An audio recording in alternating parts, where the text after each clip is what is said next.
नमस्कार मंडळींनो, आज नवीन नवीन पदार्थ बनवण्याच्या याच्यात आज आपण कढी बनवणार आहोत। त्यासाठी मी 1 लिटर आंबट ताक घेतलेले आहे। त्यात थोडीशी कोथिंबीर चिरून घातलेली आहे। आता त्याच्यात आपण बेसन घालून छानपैकी मिक्स करून घेणार आहोत।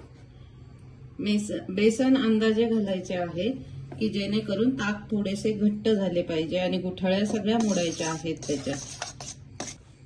अशा रीतीने आपण बेसन त्याच्यात मिक्स करून घेतलेले आहे आणि इतक्या प्रमाणात ताक घट्ट पाहिजे।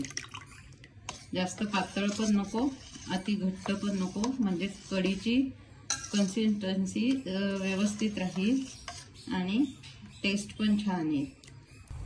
आता आपण कढीला फोडणी देण्यासाठी 3 टीस्पून तेल घेतलेले आहे कढईमध्ये। ते आपण गरम केलेले आहे। आता प्रथम आपण त्याच्यात मोहरी घालूया। मोहरी छान तडतडली की जिरं घालावे।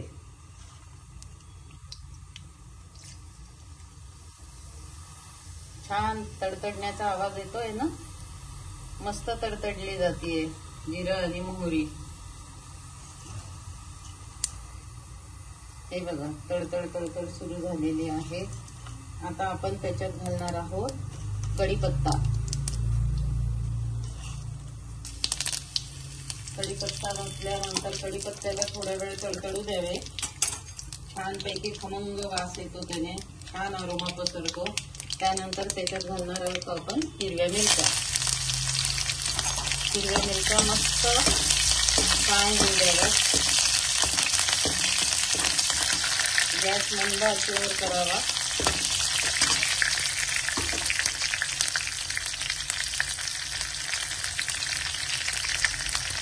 आता त्याच्यात घालणार आहोत आपण आलं लसूण पेस्ट। त्याच्यामुळे कढीला एकदम छान टेस्ट येते आणि थोडीशी हिंग, हिंगामुळे अरोमा छान पसरतो कढीचा। आणि आता आपण बनवलेलं ताक त्याच्यात घालायचंय। आपण ही बिना हळदीची कढी बनवत असल्यामुळे हळद घालत नाही। आणि आता ही पाटीतलं पण पाणी धुवून त्याच्यात घालायचं आहे। अशा रीतीने आपली कढी आता तयार होत आहे। कढीला उकळी कधीच येऊ द्यायची नाही।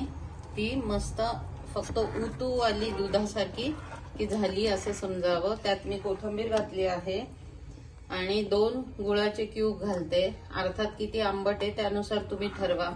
गुळ छान लागतो साखरेपेक्षा। आणि चवीनुसार त्याच्यात मीठ घालणार आहे।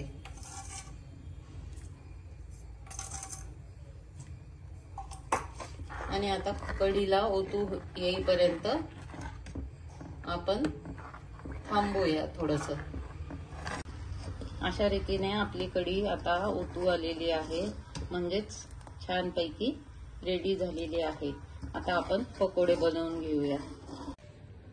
आता कढी म्हटली म्हणजे त्याच्याबरोबर पकोडे आलेच, तर आता आपण इथे बटाट्याचे पकोडे बनवणार आहोत। त्यासाठी इथे बेसन घेतलेले आहे, खायचा सोडा आहे, मीठ आहे, हळद आहे, लाल तिखट, थोडा ओवा घातलाय। आता मी त्याच्यात थोडीशी कोथिंबीर घालते आणि जास्त पातळ नाही घट्ट नाही असे पीठ मळून घ्यायचे।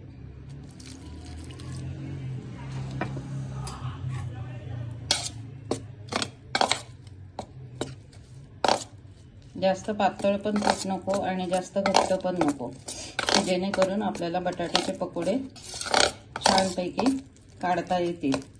आणि 1-2 मिनिटं पीठ भिजवल्यानंतर थोडंसं राहू द्यायचं की जेणेकरून त्याच्यात घातलेला आपण सोडा थोडासा फुगेल आणि त्यामुळे भजे बटाट्याचे मऊ आणि लुसलुशीत होतील। अशा पद्धतीने हे पीठ भिजवून घ्यायचे आहे। आता याच्यात आपण बटाट्याचे पातळ काप करून घालायचे आहे आणि पकोडे तळून घ्यायचे आहेत।